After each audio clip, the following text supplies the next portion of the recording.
बुद्धिमान व्यक्ति से सभी राय लेते हैं। सभी लोग उसका सम्मान करते हैं। वो चाहे खूबसूरत ना हो पर फिर भी वो सबको खूबसूरत लगता है। सभी लोग उसके आसपास रहना चाहते हैं।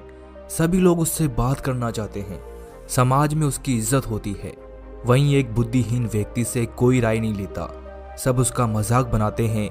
फिर वो चाहे व्यक्ति कितना ही सुंदर क्यों ना दिखता हो, समाज में उसकी कोई भी इज्जत नहीं करता। अगर इस दुनिया के लोगों के दिलों पर आपको राज करना है तो आपको बुद्धिमान तो बनना पड़ेगा। और आप एक बुद्धिमान व्यक्ति कैसे बन सकते हैं, तो आज मैं आपको इस वीडियो में इस कहानी के माध्यम से ऐसे तरीके बताऊंगा जिसे अपनाकर आप एक बुद्धिमान व्यक्ति बन सकते हैं। इसीलिए इस कहानी को बड़े ही ध्यानपूर्वक और शांत होकर सुनिए, क्योंकि ये बातें आपके लिए बहुत महत्वपूर्ण है। क्योंकि इस संसार में जिसके पास बुद्धि है उसी का इस संसार पर राज है। नहीं तो इस संसार के सभी लोग उस मनुष्य पर राज करेंगे जो अपनी बुद्धि का उपयोग नहीं लेता। बहुत समय पहले की बात है। एक नगर में गणेश नाम का एक युवक रहता था। वो स्वभाव से बहुत भोला था। दिखने में वो मासूम और बहुत ही सुंदर था, लेकिन उसकी बहुत बड़ी समस्या थी। और वो समस्या ये थी कि सभी लोग उसका फायदा उठा लेते थे। जहां भी वो जाता तो सब लोग उसका फायदा उठाने की ही सोचते थे। कोई भी व्यक्ति उसकी इज्जत नहीं करता था। घर परिवार के लोग भी उससे घर के फैसलों में कोई राय नहीं लेते थे। अगर वो अपनी राय रखना भी चाहता तो सब लोग उसे डांट फटकार कर चुप करा देते और उसे कहते कि ये पागल क्या राय देगा। गणेश अपना हर कार्य अपने घर वालों से पूछ के किया करता था, लेकिन उसके घर वाले उससे कोई भी कार्य के बारे में नहीं पूछते थे। ये सब देखकर गणेश को बहुत दुख होता था। जबकि उसके परिवार में उसके छोटे भाई से राय पूछी जाती थी और गणेश का छोटा भाई अपने परिवार से बहुत ही कम राय लिया करता था। गणेश को यह देखकर बड़ा अजीब लगता कि मैं तो कुछ भी करता हूं तो माताजी पिताजी से पूछकर करता हूं और मेरा जो छोटा भाई है इनसे कुछ नहीं पूछता, लेकिन फिर भी ये लोग इसकी बात मानते हैं और मेरी एक बात भी नहीं सुनते। और कि बेटा पहले खुद का कार्य कर लो, उसके बाद में दूसरों का कार्य कर लिया करो। पर गणेश अपनी वाहवाही के चक्कर में पहले दूसरों का काम करता और फिर बाद में अपना काम करता। इस वजह से वो हमेशा दूसरे लोगों से पीछे रह जाता। गणेश एक सेठ के यहाँ नौकरी करने जाता था। उस सेठ को अच्छे से पता था कि गणेश का स्वभाव कैसा है, तो सेठ भी उसका खूब फायदा उठाया करता था। वो गणेश से और लोगों से ज्यादा काम करवाता और पगार भी कम देता। गणेश दिन भर मेहनत करता, लेकिन इतनी मेहनत करने के बाद भी वो बहुत कम पैसे कमा पाता था। धीरे धीरे ऐसे समय निकलता रहा और अब गणेश की आयु लगभग 26-27 साल हो चुकी थी, लेकिन अभी भी उससे कोई राय नहीं लेता था। एक दिन उसके घर में उसकी बहन को देखने के लिए लड़के वाले आए और गणेश सेठ के यहाँ नौकरी कर रहा था। तो गणेश के पिताजी ने उसके छोटे भाई को तो बुला लिया पर गणेश को नहीं बुलाया। उसके पिताजी ने और उसके छोटे भाई ने मिलकर रिश्ता तय भी कर दिया और गणेश से तो पूछा भी नहीं। सब कुछ हो गया और शादी के दिन नजदीक आ गए, लेकिन किसी भी कार्य के लिए गणेश को पूछा ही नहीं गया। ये सब देखकर गणेश को बहुत क्रोध आया और वो अपने पिताजी के पास गया और वहां जाकर अपने पिताजी से बोला, आपने बहन की शादी तय कर दी पर मुझसे एक बार भी नहीं पूछा। आप कुछ भी कार्य करते हो तो मेरे से कुछ नहीं पूछते और आप छोटे भाई से हर कार्य को पूछकर करते हो। क्या मैं आपका पुत्र नहीं हूं? आखिर आप मेरे से कुछ पूछते क्यों नहीं? गणेश की बात सुनकर उसके पिताजी ने उससे कहा कि क्या पूछूं मैं तुमसे? तुम्हारे अंदर बुद्धि तो है नहीं, तुमसे एक काम तो ठीक से होता नहीं है। तुम तो दूसरों की मदद कर लो, उनके कामों में हाथ बटाओ। घर में तुम्हारा क्या काम है? तुम्हें किसी काम के लिए भेजते हैं तो दूसरे रास्ते में तुम लोगों के कामों में लग जाते हो। तो फिर हम तुम्हारे भरोसे क्या ही काम छोड़े? तुमने आज तक घर में किया ही क्या है? तुम्हें जो पगार मिलती है उससे तो तुम दूसरों का भला कर देते हो। तुम्हें दिखाई नहीं देता क्या? लोग तुम्हारा फायदा उठाते हैं और तुम आसानी से उन्हें अपना फायदा उठाने देते हो। लोग अपना काम स्वयं कर सकते हैं, लेकिन फिर भी वो तुमसे काम करवाते हैं क्योंकि तुम आसानी से उनका काम कर देते हो। तुम लोगों की बातों में आ जाते हो, अपनी बुद्धि का बिल्कुल भी उपयोग नहीं करते। वो सेठ सबको अच्छी पगार देता है, पर फिर भी तुम्हारी पगार कम क्यों है? क्यों तुम्हें कम पगार देता है? क्या तुमने कभी ये जानने का प्रयास नहीं किया? नहीं किया ना, क्योंकि तुम्हारे अंदर विवेक है ही नहीं। तुमसे कोई भी काम नहीं हो सकता। इसीलिए तुमसे क्या राय ली जाए। सुनकर गणेश बोलता है कि नहीं पिताजी, ऐसा नहीं है, लोग मेरी मदद अवश्य करेंगे। ये सुनकर पिताजी बोले तो फिर उनसे मदद लेकर आओ। ये सुनकर गणेश उन मित्रों के पास गया जिनकी वो मदद करता था, तो उसके एक भी मित्र ने उसकी मदद नहीं की। सबने कोई ना कोई बहाना बना लिया। फिर वो अपने सेठ के पास पहुंचा और अपने सेठ से मदद मांगा, लेकिन सेठ ने उसे इनकार कर दिया और कहा, देखो भाई, मैं तुम्हें नियमित रूप से पगार देता हूँ, इसके अलावा मैं तुम्हारी कोई भी मदद नहीं कर सकता। वो दुखी मन से वापस अपने घर लौटने लगा। जब वो रास्ते में वापस आ रहा था तो उसके दोस्त रास्ते में मंडली जमा कर बैठे थे।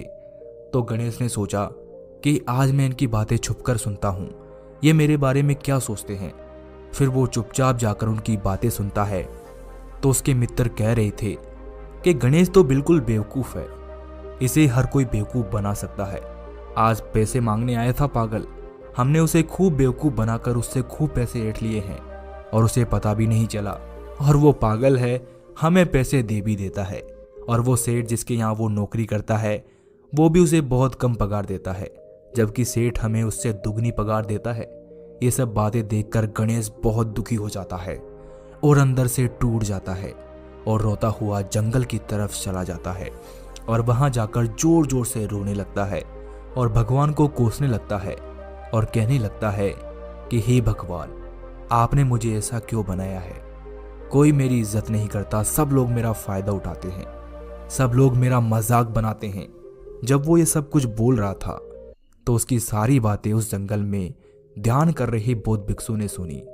तो वो बौद्ध भिक्षु गणेश के पास आया और बोला कि बेटा, क्या बोल रहे हो। ये सुनकर गणेश बोला, तो क्या करूं महाराज, लोग मेरी इज्जत नहीं करते हैं। ये सुनकर बौद्ध भिक्षु मुस्कुराए और गणेश से बोले, बस इतनी सी बात है, अब मेरी बात ध्यान से सुनो। जो भी बातें मैं तुम्हें बताऊंगा उन बातों का अगर तुमने ध्यान रखा तो सब लोग तुम्हारी इज्जत भी करेंगे, तुमसे राय भी लेंगे और समाज में तुम्हारा मान सम्मान भी बढ़ेगा। बौद्ध भिक्षु की बात सुनकर गणेश ने उनसे कहा, हाँ महाराज, मैं आपकी हर बात का ध्यान रखूंगा, आप मुझे बातें बताइए। फिर बौद्ध भिक्षु गणेश से पहली बात बताते हुए कहते हैं कि आप सतर्क रहो। बुद्धिमान बनने के लिए आपको लोगों की चालाकी को समझना होगा, क्योंकि कई बार लोग हमारा नुकसान करने के लिए या सिर्फ खुद का फायदा करने के लिए आपसे मीठी मीठी बातें करते हैं और जब उनका काम हो जाता है तब वो आपको पूछते भी नहीं हैं। ऐसे लोग आपके पीठ पीछे आपकी बुराई करते हैं, आपका मजाक उड़ाते हैं, आपको अनाड़ी या फिर कम अकल वाला समझते हैं। तो ऐसे लोगों से आप हमेशा दूर रहो और जब कभी भी वो सामने से आपको कुछ पूछे तो उनसे अपने किसी भी तरह की बातें शेयर ना करो और वो आपसे कोई भी काम निकलवाने की कोशिश करे तो उन्हें साफ साफ मना कर दो। फिर बौद्ध भिक्षु गणेश को दूसरी बात बताते हुए कहते हैं कि अपनी कमजोरी पर ध्यान दो। अगर आपको बुद्धिमान बनना है तो आपको सबसे पहले अपने अंदर की कमजोरियों पर ध्यान देना होगा, क्योंकि दुनिया में ऐसे कई लोग हैं जो किसी व्यक्ति को बर्बाद करने के लिए या फिर उसे नुकसान पहुंचाने के लिए उसकी कमजोरी पर ही सबसे पहले प्रहार करते हैं। हर इंसान के अंदर कुछ ना कुछ कमजोरी जरूर होती है और अगर कोई व्यक्ति उस कमजोरी पर प्रहार करता है तो वो इंसान को बर्बाद कर सकता है। जैसा कि लोगों ने तुम्हारे भोलेपन का फायदा उठाया और तुम्हें खूब बेवकूफ बनाया, क्योंकि लोगों को तुम्हारी कमजोरी पता थी कि तुम कभी भी किसी को किसी भी काम के लिए मना नहीं करोगे। अगर लोगों को तुम्हारी कमजोरी पता नहीं होती तो लोग तुम्हारा फायदा नहीं उठाते। इसीलिए तुम्हें अपनी कमजोरी पर ध्यान देना होगा और अगर आप अपनी कमजोरी को सुधार नहीं सकते तो कम से कम आपको अपनी कमजोरी किसी को बताना नहीं है, वरना लोग आपकी कमजोरी का फायदा उठा सकते हैं और आपको नुकसान पहुंचा सकते हैं। फिर बौद्ध भिक्षु गणेश को तीसरी बात बताते हुए कहते हैं कि जो भी बोलो सोच समझकर बोलो, क्योंकि इंसान की जीभ एक ऐसी चीज है जो किसी भी आदमी को अपना बना सकती है और किसी को भी पराया कर सकती है। जीभ में हड्डियां नहीं होती, परंतु इसके अंदर भयंकर लड़ाई झगड़े करने और मारपीट करवाने की शक्ति होती है। बुद्धिमान व्यक्ति किसी भी बात को काफी सोच समझकर बोलता है। उसे ये अच्छे से पता होता है कि वो क्या कह रहा है और उसकी बात का क्या मतलब निकल रहा है। इसीलिए आप जब भी किसी को कुछ बोलो तो आपको ये सोच समझकर बोलना चाहिए। अगर आप अच्छे शब्दों का इस्तेमाल करते हैं तो समाज में आपकी अच्छी छवि बनती है और सब लोग आकर सम्मान करते हैं, और अगर आप गंदे और भद्दे शब्दों का उपयोग करते हैं तो लोग आपका अपमान करेंगे और समाज में आपकी गंदी छवि बनेगी। फिर बौद्ध भिक्षु गणेश को चौथी बात बताते हुए कहते हैं कि कुछ भी करने से पहले सोच विचार कर ले। बुद्धिमान लोग कुछ भी करने से पहले उस मुद्दे पर काफी गहनता से विचार करते हैं। वहीं मूर्ख लोग किसी भी काम को करने से पहले ज्यादा सोच विचार नहीं करते हैं और जल्दबाजी में वो कोई भी काम करते हैं जिसके कारण उन्हें नुकसान उठाना पड़ता है। बुद्धिमान व्यक्ति किसी भी काम में अपने फायदे और नुकसान दोनों के बारे में सोचते हैं और ठीक लगने पर ही उस काम को करते हैं, अन्यथा उस काम को छोड़ देते हैं। इस प्रकार बुद्धिमान बनने के लिए आपको किसी भी काम को करने से पहले उसमें अपना फायदा और नुकसान दोनों सोच लेना चाहिए। फिर बौद्ध भिक्षु गणेश को पांचवी बात बताते हुए कहते हैं कि सीखना ना छोड़े। सीखने की कोई उम्र नहीं होती है, आप चाहे जवान हो या वृद्ध हो। बुद्धिमान बनने के लिए आपको हमेशा कुछ ना कुछ सीखते रहने की कोशिश करनी चाहिए। ऐसा करने से आपके अंदर के हुनर में बढ़ोतरी होगी। अगर आप नए जमाने के साथ नहीं चलेंगे तो आपकी होशियारी दरी की दरी रह जाएगी। इसीलिए आपको जब भी कभी समय मिले तो कुछ नया जरूर सीखना चाहिए, क्योंकि कुछ भी सीखा हुआ बेकार नहीं जाता। जीवन में कभी ना कभी कहीं ना कहीं तो काम अवश्य आता है। फिर बौद्ध भिक्षु गणेश को छठी बात बताते हुए कहते हैं कि कठिन काम को करने की कोशिश करें। कई लोग ऐसे होते हैं जो किसी मुश्किल काम को करने से पहले मन ही मन ये सोच लेते हैं कि ये काम उनसे नहीं होगा, परंतु ऐसा नहीं करना चाहिए। कोई भी काम इस दुनिया में मानव के लिए असंभव नहीं है। बस हार वही जाते हैं जो मन से हार जाते हैं। अगर आप किसी काम को करने की वे कहते हैं कि आपको हमेशा सकारात्मक सोचना है। अगर आप सकारात्मकता से भरे रहोगे तो किसी भी प्रकार की परेशानी आपकी हिम्मत को डगमगा नहीं पाएगी। सकारात्मकता होने से आपको नकारात्मक विचारों से लड़ने की शक्ति मिलती है। साथ ही सकारात्मकता आपको अंदर से आगे बढ़ने की प्रेरणा देती है। फिर बौद्ध भिक्षु गणेश को आठवीं बात बताते हुए कहते हैं कि किसी पर भी भरोसा करो तो सोच समझ कर करो, क्योंकि ऐसी बुद्धिमानी का क्या मतलब जो आपको किसी पर अंधा विश्वास करने से रोके। कलयुग के इस दौर में, कलयुग के इस समय में आपका सामना अलग अलग स्वभाव के लोगों से होता है। आपको ये नहीं पता कि कौन व्यक्ति कैसा स्वभाव रखता है, इसीलिए आपको सोच समझकर ही किसी व्यक्ति पर भरोसा करना चाहिए। किसी भी व्यक्ति पर बहुत जल्दी विश्वास नहीं करना चाहिए। उसके बारे में अच्छे से जांच परख करने के बाद ही उस पर विश्वास करना चाहिए, क्योंकि इस युग में लोग अपना बनाकर धोखा देते हैं। अपना अपना कहकर वो लोग आपको खूब लूटते हैं। आपके सामने तो वो अपने बनते हैं और आपकी पीठ पीछे आपकी ही पीठ पर खंजर मारने को तैयार रहते हैं। इसीलिए ऐसे लोगों से सावधान रहो। फिर बौद्ध भिक्षु गणेश को नवीं बात बताते हुए कहते हैं कि जीवन में कुछ अलग और नया करे, कुछ ऐसा करे जो आज तक किसी ने नहीं किया हो। सभी मनुष्य के अंदर एक ऐसा गुण छिपा होता है जिससे वो इस दुनिया में अपनी अलग पहचान बना सकता है। आपको अपने अंदर के गुण को पहचानना होगा, ढूंढना होगा और कुछ अलग करना होगा। ऐसा करने से लोग आपकी तारीफ करेंगे और आपकी एक अलग पहचान बन जाएगी। और अगर आपके अंदर ऐसा कोई गुण नहीं है या फिर आप ढूंढ नहीं पा रहे हैं तो अपना एक लक्ष्य निर्धारित करो और उस पर जी तोड़ मेहनत करो और उसमें ऐसा कुछ करके दिखाओ जो किसी ने भी आज तक नहीं किया हो।